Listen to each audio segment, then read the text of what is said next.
Hi ಎಲ್ರಿಗೂ ನಮಸ್ಕಾರ. ಮತ್ತೆ ನಮ್ಮ ಚಾನಲ್ಗೆ ಸ್ವಾಗತ. ನಾನು ನಿಮ್ಮ ಸಂತೋಷ್ ಗುರುರಾಜ್. ನಮ್ಮಲ್ಲಿ ಬಹಳಷ್ಟು ಜನಕ್ಕೆ ಗೊತ್ತಿರುತ್ತೆ ರುಪಿ ಕಾಯಿನ್ ಅಂದ್ರೆ ಏನು ಅಥವಾ ಬಿಟ್ ಕಾಯಿನ್ ಅಂದ್ರೆ ಏನು ಅಂತ. ಈಗ ನಾನು ಮಾತಾಡ್ತಾ ಇರೋಂಥದ್ದು ಡೋಜ್ ಕಾಯಿನ್ ಅನ್ನೋದ್ರ ಬಗ್ಗೆ. ಫ್ರೆಂಡ್ಸ್, ನೀವೇನಾದ್ರೂ ಫಸ್ಟ್ ಟೈಮ್ ನಮ್ಮ ಚಾನಲ್ ನೋಡ್ತಾ ಇದ್ದರೆ ಇದೇ ರೀತಿಯ ವಿಡಿಯೋಗಳಿಗಾಗಿ ನಮ್ಮ ಚಾನಲ್ ಸಬ್ಸ್ಕ್ರೈಬ್ ಮಾಡ್ಕೊಳ್ಳಿ. ನಾನು ಅಪ್ಲೋಡ್ ಮಾಡೋಂಥ ಪ್ರತಿಯೊಂದು ವಿಡಿಯೋಗಳು ನಿಮಗೆ ಸಿಗುತ್ತೆ. ಈಗ ಯಾವುದೇ ರೀತಿಯ ಟೈಮ್ ವೇಸ್ಟ್ ಮಾಡದೆ ಡೋಜ್ ಕಾಯಿನ್ ಅಂದ್ರೆ ಏನು ಅಂತ ಡೀಟೇಲ್ ಆಗಿ ನೋಡ್ತಾ ಹೋಗೋಣ. So let's get started.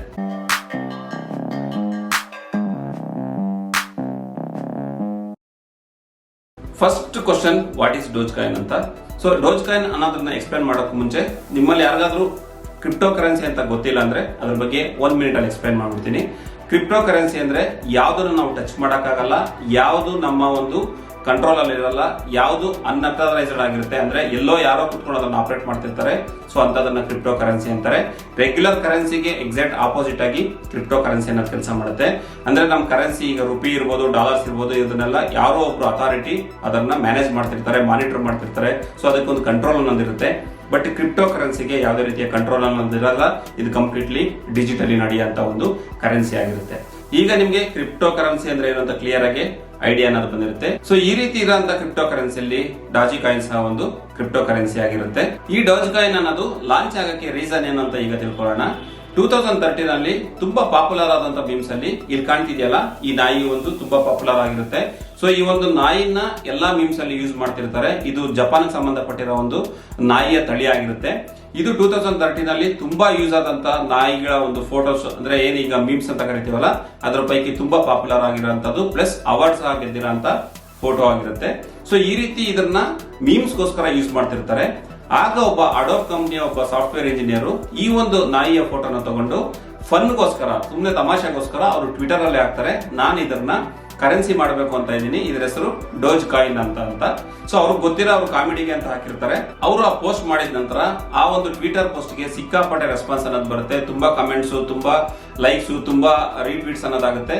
ತಕ್ಷಣ ಆ ವ್ಯಕ್ತಿ ಅದನ್ನ ಏನ್ ಮಾಡ್ತಾರೆ, ಒಂದು ವೆಬ್ಸೈಟ್ ನ ರಿಜಿಸ್ಟರ್ ಮಾಡ್ತಾರೆ. ಅದ್ರ ಹೆಸರು dogecoin.com ಅಂತ.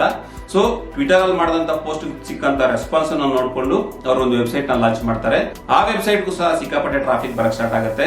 ಸೊ ಅದನ್ನ ನೋಡ್ಕೊಂಡಂತ ಆ ವ್ಯಕ್ತಿ ಈ ಒಂದು ಡೋಜ್ ಕಾಯಿನ್ ಅನ್ನೋ ಕಾನ್ಸೆಪ್ಟ್ ನ ಸೀರಿಯಸ್ ಆಗಿ ತಗೊಂಡು ಅವರ ವೆಬ್ಸೈಟ್ ಅಲ್ಲಿ ಒಂದು ಪೋಸ್ಟ್ ನ ಪಬ್ಲಿಷ್ ಮಾಡ್ತಾರೆ. ಅದೇನಪ್ಪಾ ಅಂದ್ರೆ, ಯಾರಾದ್ರೂ ನನಗೆ ಸಹಾಯ ಮಾಡಿದ್ದೆ ಆದ್ರೆ ಡಾಜ್ ಕಾಯಿನ್ ಅನ್ನ ಒಂದು ಈ ಕ್ರಿಪ್ಟೋ ಕರೆನ್ಸಿನ ರಿಯಲ್ ಆಗಿ ಲಾಂಚ್ ಮಾಡಬೇಕು ಅಂತ ಇದ್ದೀನಿ ಅಂತ. ಸೊ ಅದನ್ನ ನೋಡಿದಂತ IBM ನ ಇನ್ನೊಬ್ಬ ಇಂಜಿನಿಯರ್ ಅವ್ರ ಜೊತೆ ಸೇರ್ಕೊಂಡು ಡಾಜ್ ಕಾಯಿನ್ ನ ಲಾಂಚ್ ಮಾಡ್ತಾರೆ.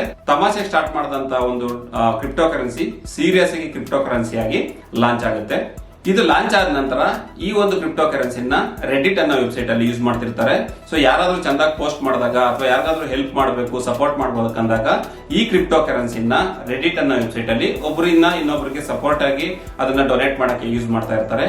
ಸೊ ಈ ರೀತಿ ರೆಡಿಟ್ ಅನ್ನೋ ವೆಬ್ಸೈಟ್ ಅಲ್ಲಿ ಡೋಜ್ ಕಾಯಿನ್ ಒಬ್ಬರಿಂದ ಇನ್ನೊಬ್ಬರಿಗೆ ಸಪೋರ್ಟ್ ಮಾಡಕ್ಕೆ ಅಥವಾ ಅವ್ರಿಗೆ ಏನಾದ್ರು ಗಿಫ್ಟ್ ತರ ಕೊಡೋಕೆ ಅಥವಾ ಅವ್ರಿಗೆ ಸ್ವಲ್ಪ ಮೋಟಿವೇಟ್ ಮಾಡಕ್ಕೆ ಯೂಸ್ ಮಾಡ್ತಾ ಇರ್ತಾರೆ. ಆದ್ರೆ ಇದು ಬಿಟ್ ಕಾಯಿನ್ ತರ ತುಂಬಾ ಪಾಪ್ಯುಲರ್ ಆಗಲ್ಲ. ಜಸ್ಟ್ ಒಬ್ಬರಿಂದ ಒಬ್ರಿಗೆ ಹೆಲ್ಪ್ ಮಾಡಕ್ಕೆ ಅಥವಾ ಯಾವ್ದೋ ಒಂದು ಸಣ್ಣ ಕಮ್ಯುನಿಟಿಗೆ ಹೆಲ್ಪ್ ಮಾಡಕ್ಕೋಸ್ಕರ ಈ ಒಂದು ಡೋಜಿ ಕಾಯಿನ್ ನ ಯೂಸ್ ಮಾಡ್ತಾ ಇರ್ತಾರೆ. ಈಗ ನೆಕ್ಸ್ಟ್ ಕ್ವಶನ್ ಬರೋದು, ಈಗ ಸಡನ್ ಆಗಿ ಯಾಕೆ ಈ ಡೋಜ್ ಕಾಯಿನ್ ಅನ್ನೋದು ತುಂಬಾ ಪಾಪ್ಯುಲರ್ ಆಯ್ತು ಅಂತ.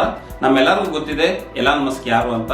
ಒಂದ್ ವೇಳೆ ನಿಮ್ಗೆ ಏನಾದ್ರೂ ಅವ್ರ ಬಗ್ಗೆ ಐಡಿಯಾ ಇಲ್ಲ ಅಂದ್ರೆ ನಾನು ಅವ್ರ ಬಗ್ಗೆ ವಿಡಿಯೋ ಮಾಡಿದ್ದೀನಿ. ನೀವು ಅದನ್ನ ನೋಡ್ಬೇಕಂದ್ರೆ ಮೇಲೆ ಕಂತಿರೋ ಐ ಕಾರ್ಡ್ ಅಲ್ಲಿ ಅಥವಾ ಈ ವಿಡಿಯೋ ಕೆಳಗಡೆ ಡಿಸ್ಕ್ರಿಪ್ಷನ್ ಅಲ್ಲಿ ಲಿಂಕ್ ಕೊಟ್ಟಿರ್ತೀನಿ, ಅದ್ರ ಮೇಲೆ ಕ್ಲಿಕ್ ಮಾಡೋದ್ರ ಮೂಲಕ ಅವ್ರ ಬಗ್ಗೆ ತಿಳ್ಕೊಳ್ಳಿ.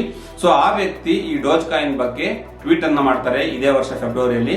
ಕಂಟಿನ್ಯೂಸ್ ಆಗಿ ಇದ್ರ ಸಪೋರ್ಟ್ ಆಗಿ 9 ಟ್ವೀಟ್ ನ ಮಾಡ್ತಾರೆ. ತಕ್ಷಣ ಈ ಒಂದು ಡೋಜಿ ಕಾಯಿನ್ ನ ವ್ಯಾಲ್ಯೂ ಅನ್ನೋದು ಸಿಕ್ಕಾಪಟ್ಟೆ ಜಾಸ್ತಿ ಆಗ್ಬಿಡುತ್ತೆ ಮಾರ್ಕೆಟ್ ಅಲ್ಲಿ. ಸೊ ಅದಾದ ನಂತರ ಇವರ ಟ್ವೀಟ್ ನ ನೋಡ್ಕೊಂಡು ತುಂಬಾ ಜನ ಇದನ್ನ ಪರ್ಚೇಸ್ ಮಾಡಕ್ ಸ್ಟಾರ್ಟ್ ಮಾಡ್ತಾರೆ. ಸೊ ಈ ರೀತಿ ಸಡನ್ ಆಗಿ ಅದು ಈ ವರ್ಷದಲ್ಲಿ ತುಂಬಾ ಪಾಪ್ಯುಲರ್ ಆಗಿದೆ. ಈಗ ನೀವು ಕೇಳಬಹುದು ಇದರ ಪ್ರೈಸ್ ಎಷ್ಟಿದೆ ಅಂತ. ಆಕ್ಚುಲಿ ಈ ಡೋಜ್ ಕಾಯಿನ್ ಅನ್ನೋದು ಲಾಂಚ್ ಆದಾಗ ಇದರ ಪ್ರೈಸ್ ಬಂದು ಕೆಲವು ಸೆಂಟ್ಸ್ ಅಲ್ಲಿ ಇರುತ್ತೆ, ಅಂದ್ರೆ ಡಾಲರ್ ಗೆ ಕಂಪೇರ್ ಮಾಡಿದ್ದಾದ್ರೆ ಅಥವಾ ನಮ್ಮ ಇಂಡಿಯನ್ ರುಪೀಸ್ ಅಲ್ಲಿ ನೋಡಿದ್ದಾದ್ರೆ 75 ಪೈಸೆ ಏನೋ ಇತ್ತು. ಈಗ ಇದರ ಬೆಲೆ 25 ರಿಂದ 30 ರೂಪಾಯಿವರೆಗೂ ಬೆಳೆದಿದೆ. ಸೊ ಆಕ್ಚುಲಿ ಇದರಲ್ಲಿ ಕೇವಲ ಈಗ ಪರ್ಚೇಸ್ ಅನ್ನೋದಾಗ್ತಿದೆ ಬಿಟ್ರೆ ಸೆಲ್ ಅನ್ನೋದಾಗ್ತಿಲ್ಲ. ಕಾರಣ ಇದರ ಒಂದು ಫೌಂಡರ್ಸ್ ಏನ್ ಹೇಳ್ತಿದ್ದಾರೆ ಅಂದ್ರೆ, ಇದು $1 ರೀಚ್ ಆಗೋವರೆಗೂ ಇದನ್ನ ಸೆಲ್ಲಿಂಗ್ ತಗೊಂಡೋಗೋದು ಬೇಡ, $1 ರೀಚ್ ಆದ ನಂತರ ಇದನ್ನ ಸೆಲ್ ಮಾಡೋಣ ಅನ್ನೋ ಒಂದು ರೀಸನ್ ಗೋಸ್ಕರ ಇದು ಕೇವಲ ಪರ್ಚೇಸ್ ಅನ್ನೋದಾಗ್ತಿದೆ. ಈಗ ಇದರ ವ್ಯಾಲ್ಯೂ 26 to 30 ರೂಪೀಸ್ ಒಳಗಡೆ ಇದೆ. ಸೊ ಅದು ಡಿಪೆಂಡ್ ಅಪಾನ್ ಮಾರ್ಕೆಟ್ ವೇರಿ ಆಗ್ತಾ ಇರುತ್ತೆ. ಸಡನ್ ಆಗಿ ಎಲಾನ್ ಮಸ್ಕ್ ನ ಒಂದು ಟ್ವೀಟ್ ನ ನಂತರ ಇದರ ಒಂದು ಗ್ರೋತ್ ಅನ್ನೋದು ಸಿಕ್ಕಾಪಟ್ಟೆ ಜಾಸ್ತಿ ಆಗಿ ಈಗ ಪ್ರೈಸ್ ಅನ್ನೋದು ಅಲ್ಲಿ ಬಂದು ನಿಂತಿದೆ. ಒನ್ಸ್ ಇದು $1 ಕಂಪ್ಲೀಟ್ ಆದ ನಂತರ ಸೆಲ್ಲಿಂಗ್ ಸಹ ಅವೈಲಬಲ್ ಇರುತ್ತೆ. ಈಗ ನೆಕ್ಸ್ಟ್ ಬರೋಂತ ಕ್ವಶನ್, ನಾವು ಡೋಜ್ ಕಾಯಿನ್ ನ ಪರ್ಚೇಸ್ ಮಾಡಬಹುದಾ ಅಂತ. ಆಕ್ಚುಲ್ ಆಗಿ ಹೇಳ್ಬೇಕಂದ್ರೆ ಎನಿ ಕ್ರಿಪ್ಟೋ ಕರೆನ್ಸಿನ ಪರ್ಚೇಸ್ ಮಾಡಕ್ ಮುಂಚೆ ಅದ್ರ ಬಗ್ಗೆ ತುಂಬಾನೇ ತಿಳ್ಕೊಬೇಕಾಗುತ್ತೆ. ನೋಡಿ, ಈಗ ಇಷ್ಟೊಂದು ಕ್ರಿಪ್ಟೋ ಕರೆನ್ಸಿಗಳಿದೆ, ಬಟ್ ಅದ್ರಲ್ಲಿ ತುಂಬಾ ಪಾಪ್ಯುಲರ್ ಆದಂತದ್ದು ಬಿಟ್ ಕಾಯಿನ್ ಮಾತ್ರ. ಅದು 10,000 ರೂಪಾಯಿ ಪರ್ಚೇಸ್ ಮಾಡಿದವ್ರಿಗೆ 45 ಲಕ್ಷ ರೂಪಾಯಿವರೆಗೂ ಹೋಗಿ ಈಗ ಮತ್ತೆ ವಾಪಸ್ 20 ಲಕ್ಷ 25 ಲಕ್ಷದೊಳಗಡೆ ಅದ್ರ ಒಂದು ಬೆಲೆ ಅನ್ನೋದಿದೆ. ಎಲ್ಲಾ ಕ್ರಿಪ್ಟೋ ಕರೆನ್ಸಿನೂ ಸಕ್ಸಸ್ ಆಗಿದೆ ಅಂತ ಏನಿಲ್ಲ, ಅಥವಾ ಯಾವ್ದೋ ಒಂದು ಸೀಸನ್ ಅಲ್ಲಿ ಸಕ್ಸಸ್ ಆಗಿರ್ಬೋದು, ಅದಾದ ನಂತರ ವಾಪಸ್ ಕೆಳಗಡೆ ಬೀಳ್ಬೋದು.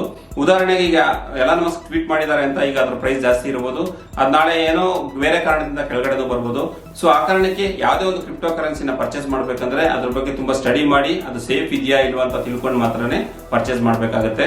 ಈ ರೀತಿ ಕ್ರಿಪ್ಟೋ ಕರೆನ್ಸಿಗಳನ್ನ ಎಲ್ಲಿ ತಗೋಬೇಕು ಅಂತ ನೀವು ನೆಕ್ಸ್ಟ್ ಕ್ವಶನ್ ಕೇಳಿದ್ದೆ ಅಂದ್ರೆ ಅದಕ್ಕೆ ಸಂಬಂಧಪಟ್ಟಿರೋ ಸುಮಾರಷ್ಟು ವೆಬ್ಸೈಟ್ಸ್ ಅನ್ನೋದು ನಮಗೆ ಗೂಗಲ್ ಅಲ್ಲಿ ಸಿಗುತ್ತೆ. ಅದರಲ್ಲಿ ಟ್ರಸ್ಟ್ ಇರೋಂಥ ವೆಬ್ಸೈಟ್ ನೋಡಿ ನೀವು ಪರ್ಚೇಸ್ ಮಾಡಬೇಕಾಗುತ್ತೆ. ಸೊ ಫ್ರೆಂಡ್ಸ್, ಇದಿಷ್ಟ ಆಗಿತ್ತು ಡೋಜ್ ಕಾಯಿನ್ ಅಂದ್ರೆ ಏನು, ಅದು ಯಾವ ರೀತಿ ಬಂತು, ಅದರ ಒಂದು ಬೆಲೆ ಏನಿದೆ, ಅದು ಯಾವ ರೀತಿ ವರ್ಕ್ ಆಗುತ್ತೆ ಅಂತ.